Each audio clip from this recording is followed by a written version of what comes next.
l'homme le plus riche de Rome, hurle de terreur, tandis que l'or liquide descend lentement vers ses lèvres. Autour de lui, des milliers de spectateurs scandent le nom de celui qui va l'exécuter. Mithridate, le roi du pont, l'ennemi le plus redoutable que Rome ait jamais connu. Cette scène atroce qui se déroule en 88 avant Jésus-Christ à Pergame n'est que l'aboutissement d'une vengeance planifiée depuis des décennies. Tout commence 47 ans plus tôt, dans les montagnes glacées d'Anatolie, quand un enfant de 12 ans découvre le cadavre de son père empoisonné. Mithridate V vient de s'effondrer à table, le visage violacé, les yeux révulsés. Le poison a agi en quelques minutes. Autour du cadavre royal, les conspirateurs échangent déjà des regards complices. Le jeune Mithridate VI comprend immédiatement qu'il est le prochain sur la liste. Sa mère Laodice VI s'empare de la régence avec une brutalité calculée. Elle fait emprisonner tous les fidèles de son mari et place ses propres hommes au poste clé. Le message est clair, le petit prince doit disparaître pour que son frère cadet Mithridate Chrestus monte sur le trône. Cette nuit-là, des tueurs pénètrent dans les appartements princiers. Ils trouvent un lit vide et une fenêtre ouverte sur le vide. Mithridate VI a sauté dans le précipice plutôt que d'attendre la mort. Les assassins croient leur mission accomplie, mais ils se trompent lourdement. Le prince a survécu à sa chute grâce aux branches d'un arbre centenaire. Blessé mais vivant, il rampe jusqu'à une grotte qu'il connaît depuis l'enfance. Commence alors une épreuve qui va forger le caractère impitoyable du futur roi. 7 années de survie dans la nature sauvage. Mithridate apprend à chasser l'ours à main nue, à dresser les chevaux sauvages, à manier l'épée comme un barbare scythe. Mais surtout, il développe l'obsession qui fera sa légende, l'immunité au poison. Chaque jour, il ingère de petites doses de toxines végétales et minérales, augmentant progressivement les quantités. Cette pratique manque de le tuer plusieurs fois. Son corps se couvre d'ulcères, ses cheveux tombent par plaques, ses ongles noircissent. Mais peu à peu, son organisme s'adapte. À 15 ans, il peut boire du venin de vipère sans sourciller. En 113 avant JTC, le fantôme surgit des montagnes. Mithridate VI, à 22 ans, mesure 2,10 mètres et sa musculature impressionne même les guerriers scythes qui l'accompagnent. Il marche sur Sinope avec 300 hommes déterminés à mourir pour lui. Sa mère l'attend dans la grande salle du palais, entourée de ses gardes. Elle croit pouvoir négocier avec ce fils qu'elle pensait mort. Erreur fatale.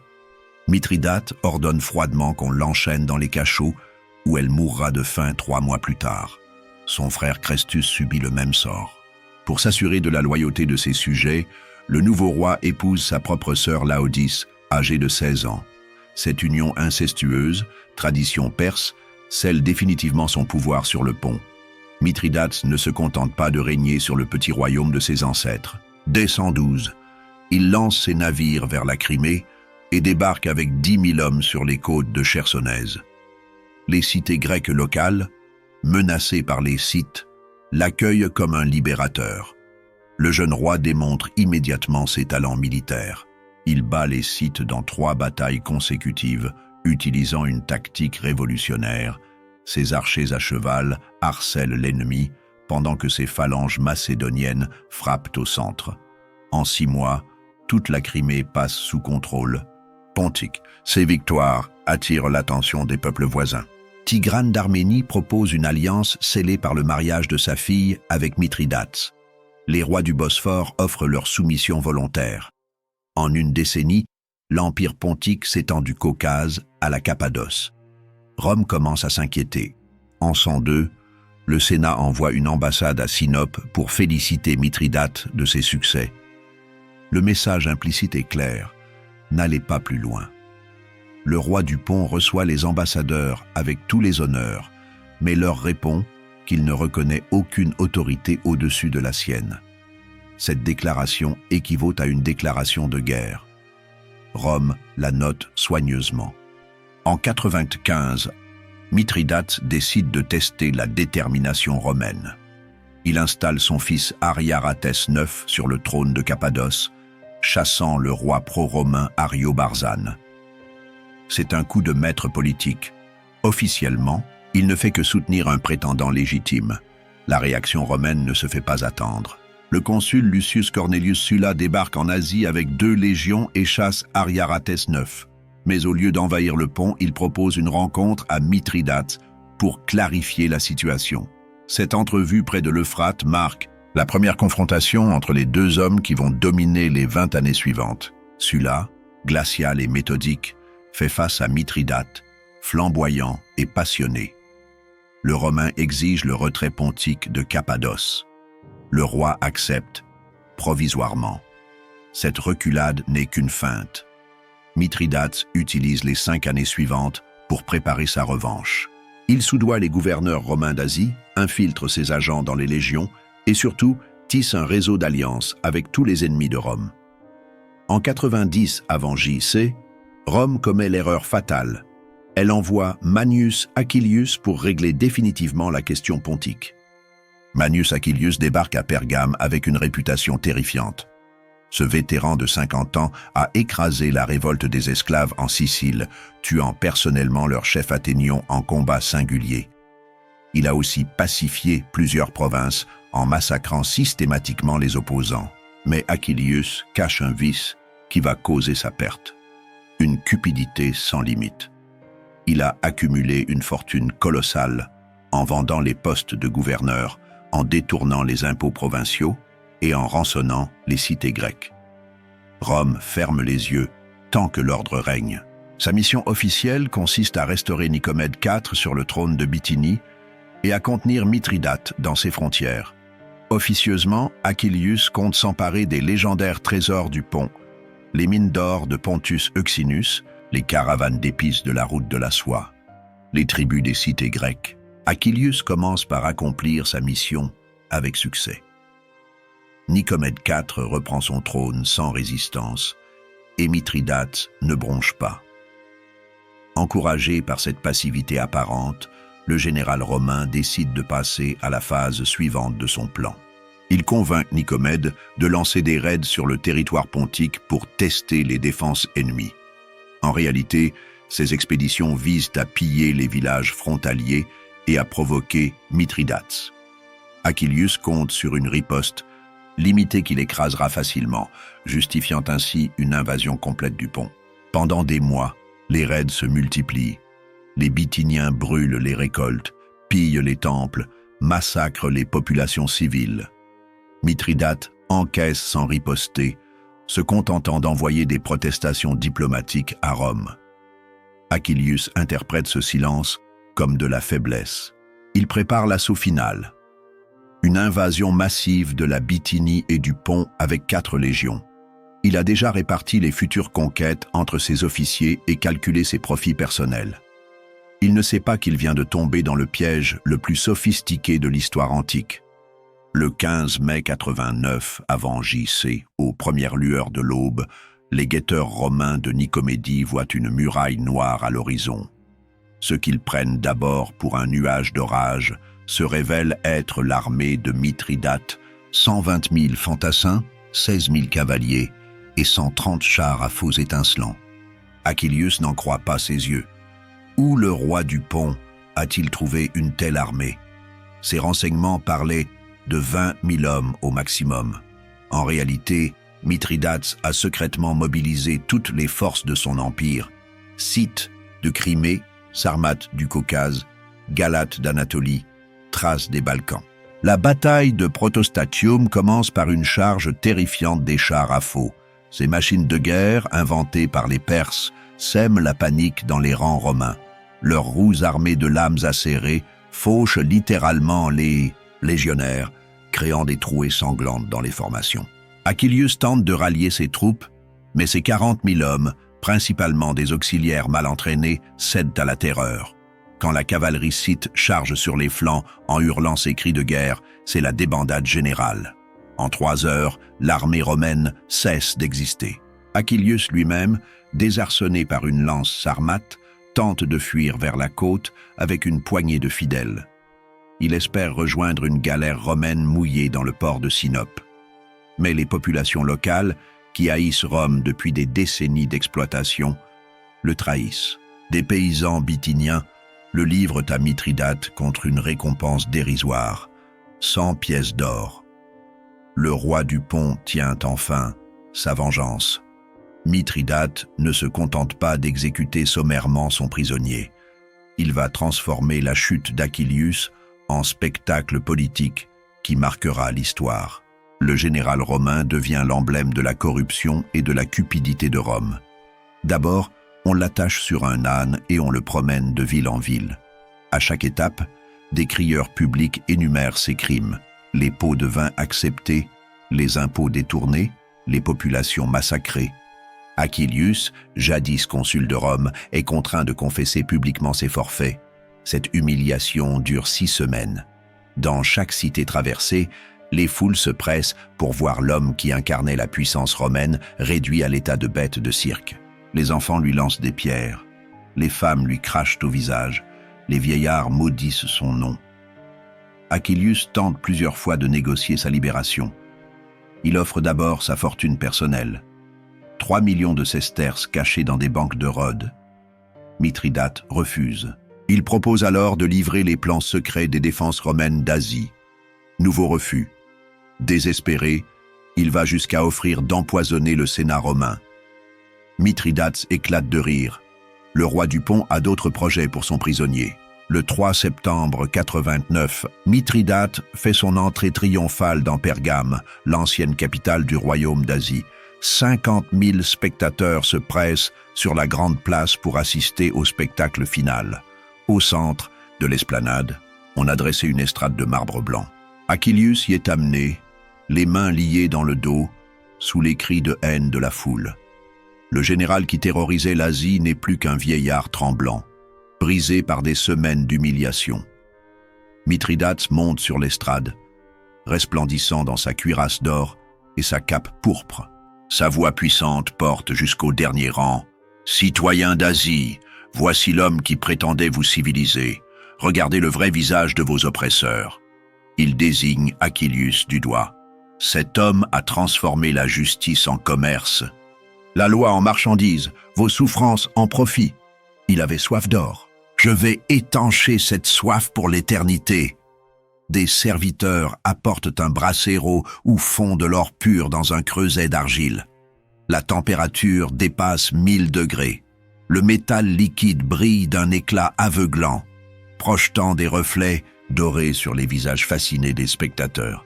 Achillius comprend enfin son sort. Il tente de parler, d'implorer. Mais les gardes lui immobilisent la tête et lui ouvrent la bouche de force.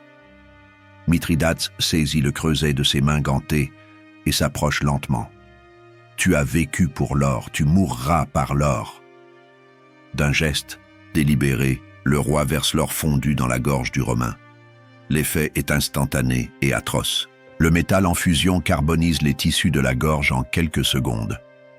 La vapeur générée par le contact avec les chairs provoque une explosion interne qui fait éclater les poumons.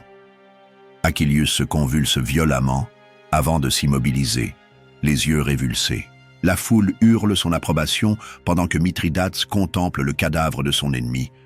Que ceci serve d'exemple à tous ceux qui transforment l'or en Dieu. L'exécution d'Achillius n'est que le prélude à un plan d'une ampleur terrifiante que Mithridate a préparé dans le plus grand secret. Des mois avant la guerre, ses émissaires ont contacté tous les gouverneurs et satrapes d'Asie mineure avec des instructions précises. Le message, identique partout, glacera d'effroi les historiens. Le 30e jour après réception de Bisondistas, cet ordre, à l'aube, tuait simultanément tous les Romains et Italiens présents sur vos territoires. Hommes, femmes, enfants, vieillards, esclaves, affranchis, aucun ne doit survivre. Leurs biens seront confisqués et partagés avec le roi Mithridate. Le 15 octobre 88 avant J.B.C., à la première heure, l'Asie mineure se transforme en gigantesque abattoir. Dans toutes les villes, dans tous les villages, les populations locales se soulèvent simultanément contre leurs oppresseurs romains. À Éphèse, les Romains tentent de se réfugier dans le temple d'Artémis, lieu d'asile sacré depuis des siècles. Peine perdue. La foule en furie les arrache à l'autel et les égorge sur les marches mêmes du sanctuaire. Le sang coule si abondamment qu'il forme des ruisseaux dans les rues pavées. À Pergame, les familles patriciennes sont traînées hors de leur palais et massacrées à coups de hache devant leurs propres esclaves. À Adramyttion, on précipite les négociants romains du haut des falaises. À Caunus, on les noie dans les citernes publiques. Partout, c'est la même sauvagerie méthodique. Les enfants romains sont écrasés contre les murs, les femmes violées avant d'être tuées, les vieillards brûlés vifs. Cette violence extrême révèle l'étendue de la haine accumulée pendant des décennies d'exploitation.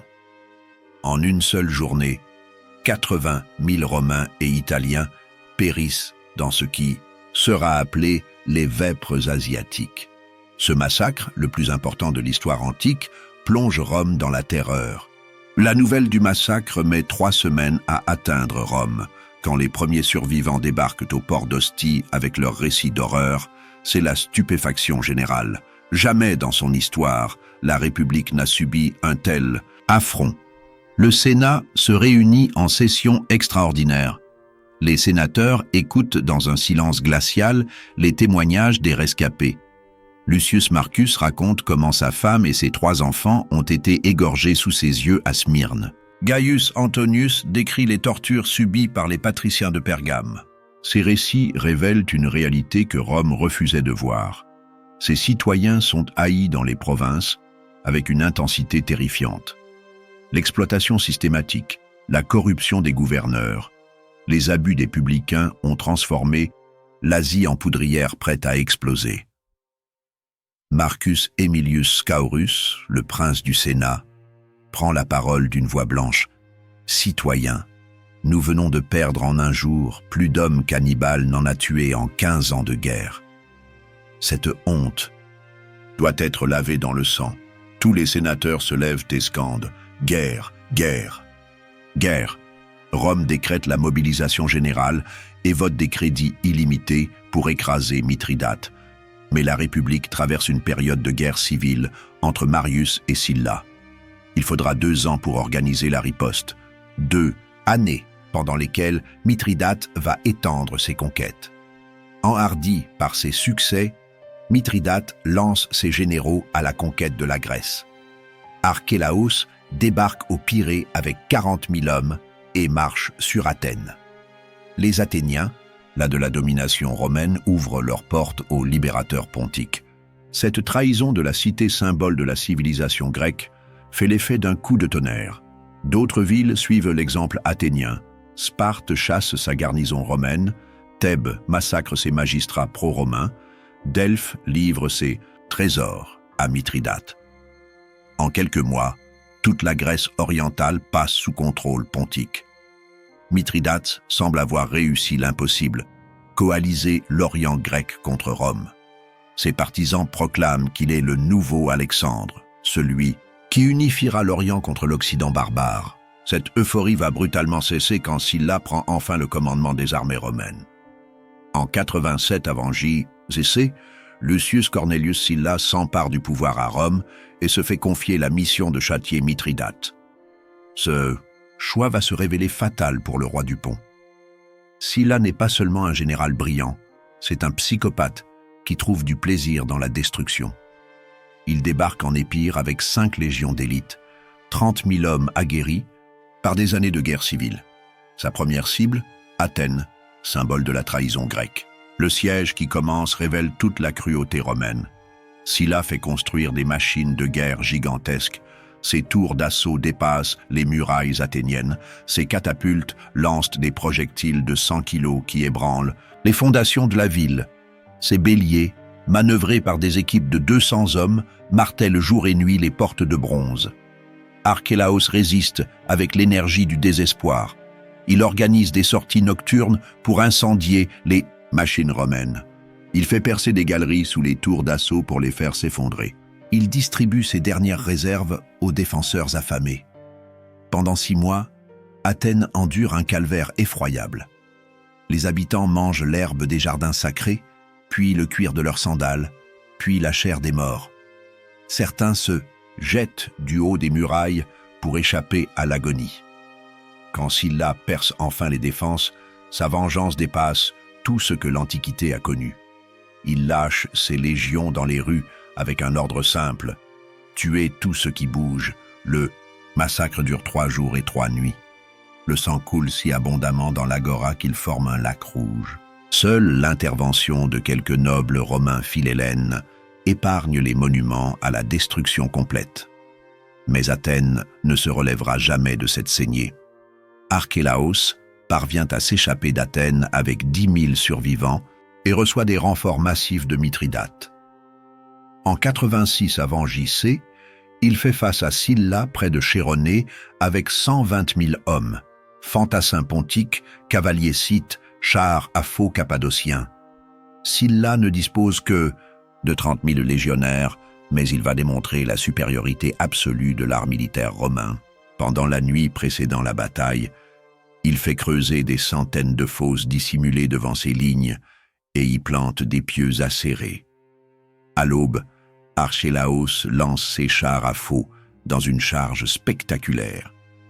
Ces machines terrifiantes, qui ont écrasé l'armée d'Achilleus, foncent vers les lignes romaines dans un fracas de tonnerre. Mais au lieu de percer, elles s'empalent dans les pièges de Sylla et créent un chaos indescriptible. La cavalerie scythe, perturbée par l'échec des chars, hésite à charger. Sylla en profite pour lancer sa propre cavalerie sur les flancs ennemis. Ses cavaliers gaulois et germains, vétérans des guerres civiles, enfoncent les lignes pontiques comme un coin dans du bois. En 3 heures, l'armée de Mithridate se désintègre. Archélaos fuit avec à peine 10 000 survivants vers ses navires. Sur le champ de bataille jonché de cadavres, Sylla compte ses pertes, 14 morts et 23 blessés. Cette victoire éclatante brise le mythe de l'invincibilité pontique et redonne confiance aux Romains.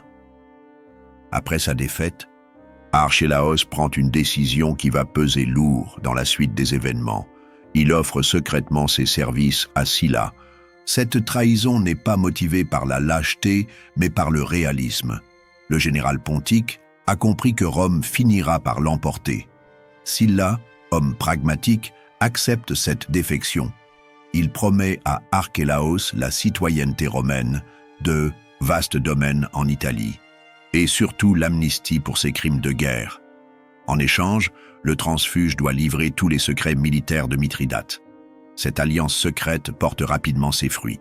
Quand Mithridate envoie une 2e armée en Grèce sous le commandement de Dorilaos, Archélaos fournit à Sylla tous les renseignements nécessaires: effectifs, armement, plan de bataille, faiblesse des commandants. La bataille d'Orchomène, en 85 avant JC, tourne au carnage pour les troupes pontiques. Prévenu par Archélaos, Sylla tend une embuscade parfaite à Dorilaos. L'armée de Mithridate est anéantie sans que les Romains perdent un seul homme. Cette série de défaites contraint finalement Mithridate à demander la paix.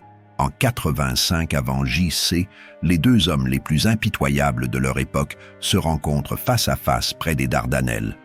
Sylla, glacial et méthodique, représente la machine de guerre romaine. Mithridate, toujours flamboyant, malgré ses défaites, incarne la résistance orientale.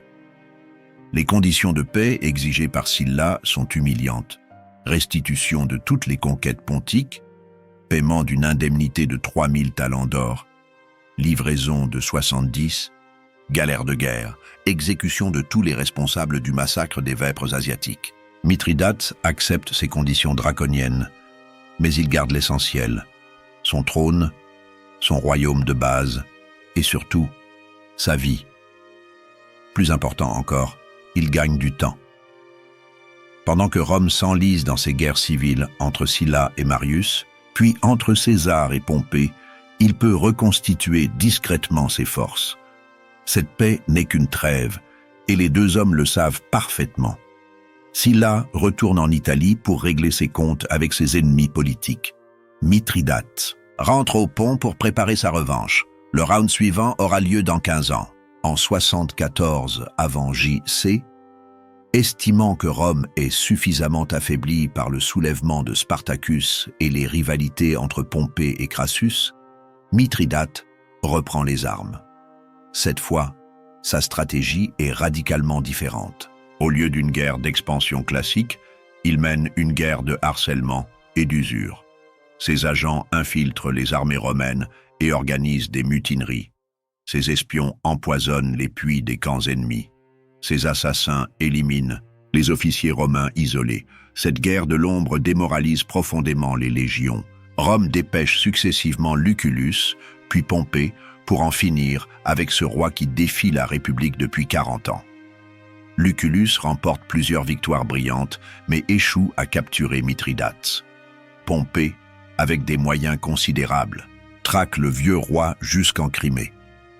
En 66 avant J.C., Pompée lance l'offensive finale avec 12 légions et 30 000 auxiliaires.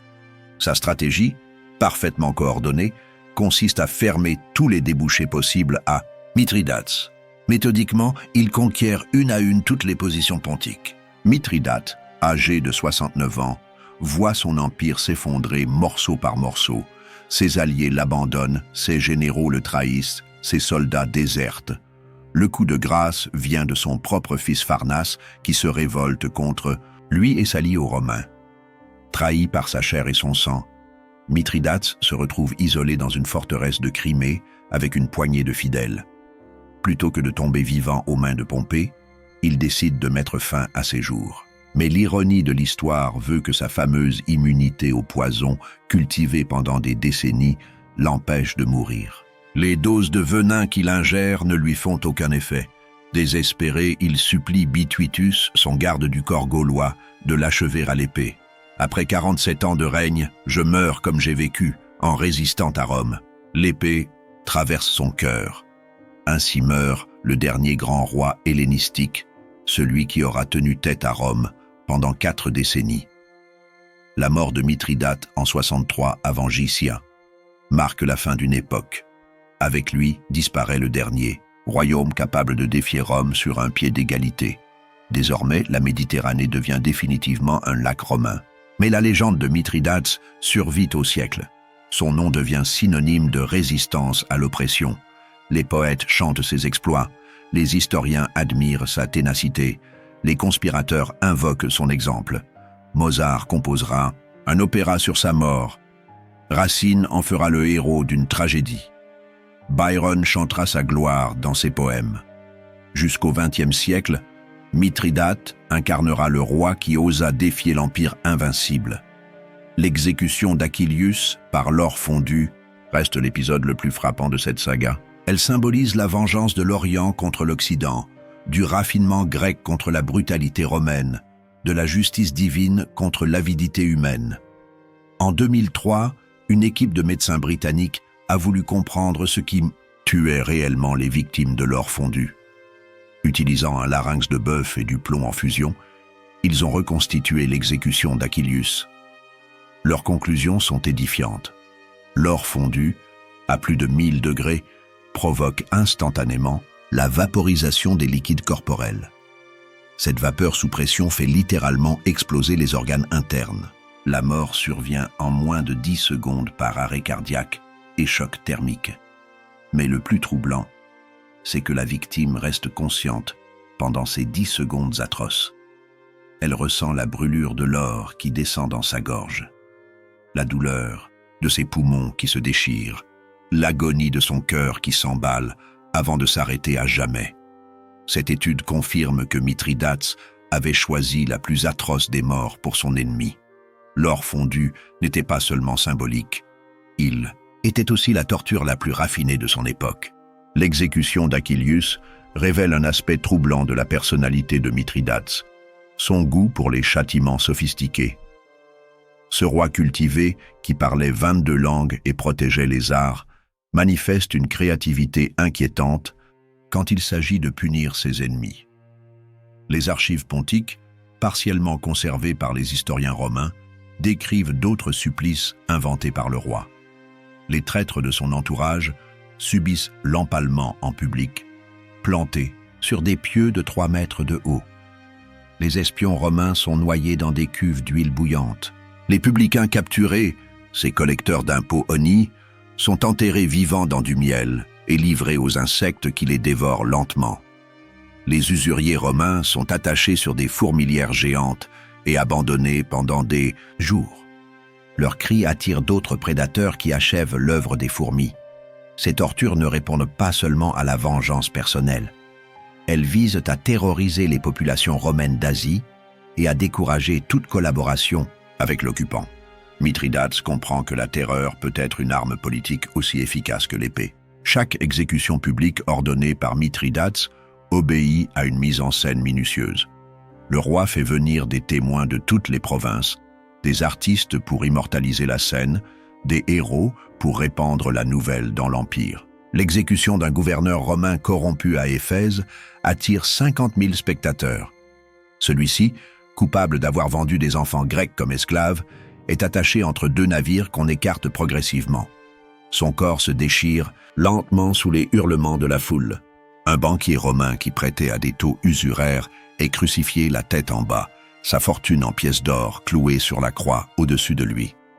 Un magistrat qui vendait la justice subit le supplice de la barque, enfermé entre deux embarcations, nourri de miel et de lait jusqu'à ce que la dysenterie et les insectes le tuent. Ces spectacles macabres se répètent dans toutes les grandes villes d'Asie. Mithridate veut que chaque Romain sache qu'il paiera ses crimes de sa vie. Cette stratégie de terreur fonctionne. De nombreux administrateurs romains fuient l'Asie avant même l'arrivée des armées pontiques. L'exécution d'Aquilius et le massacre des vêpres asiatiques traumatisent profondément la société romaine.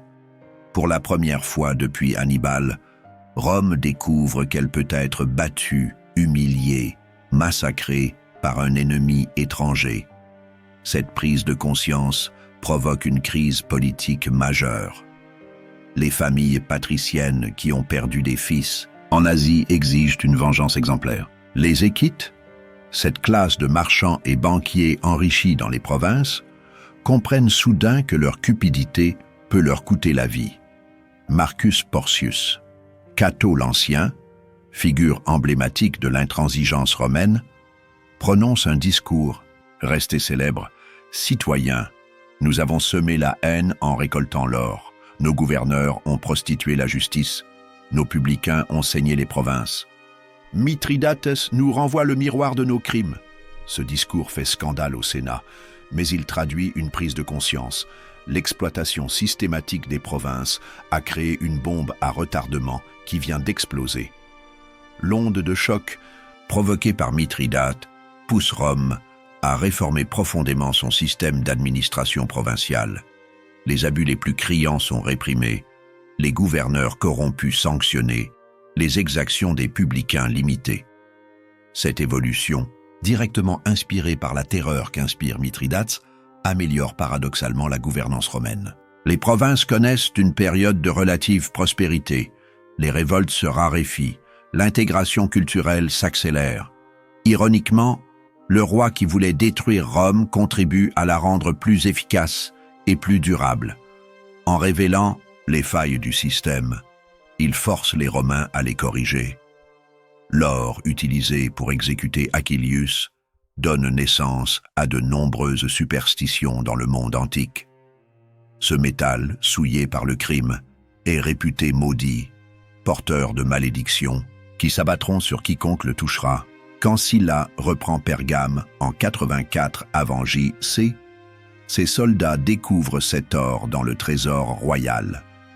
Plusieurs légionnaires qui s'en emparent meurent dans les semaines suivantes de fièvre inexpliquée. D'autres sombrent dans la folie, prétendant voir le fantôme d'Aquilius les poursuivre. Ces récits, amplifiés par la rumeur, alimentent la légende noire de Mithridate. En réalité, l'or en question contient probablement des traces de mercure et d'arsenic, utilisées pour purifier le métal.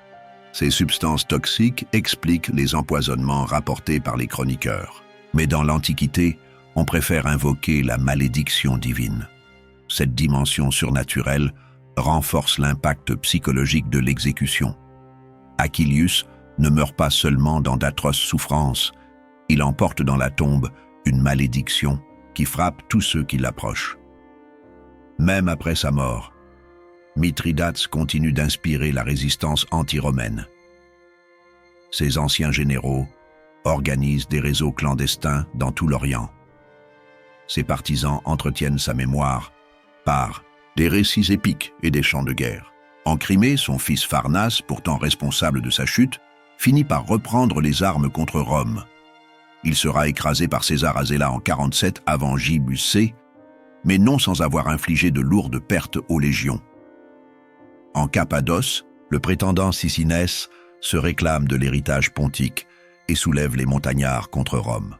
En Arménie, le roi Tigrane le Jeune invoque le souvenir de son grand-père pour justifier sa révolte. Ces sursauts de résistance, écrasés un à un par Rome, témoignent de la persistance du mythe mithridatique. Le roi mort continue de hanter l'Orient méditerranéen.